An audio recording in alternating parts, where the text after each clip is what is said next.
juleønsker. Min fantastiske producer, Ditte, har bedt mig om at fortælle, hvad jeg ønsker mig til jul. Her er det så.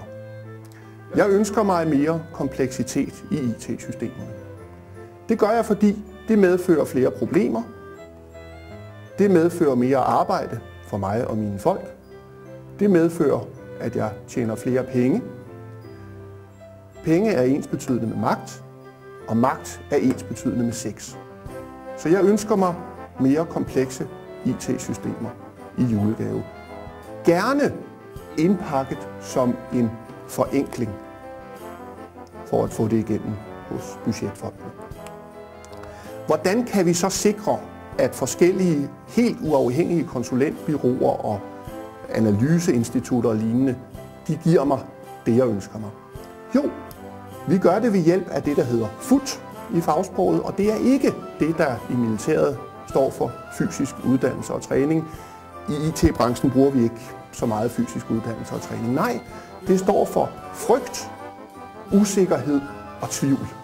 Det er det, der skal sås og plantes ude hos de stakkels kunder. Det gør man ved at komplicere systemerne ved at spørge hele tiden, hvad nu hvis? Hvad nu hvis din bygning styrter i grus? Hvad nu hvis hele dit serverrum brænder?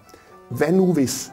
Hvad nu hvis? Og det gør langsomt, kan man få folk til at købe mere og mere, og så har vi kompleksiteten.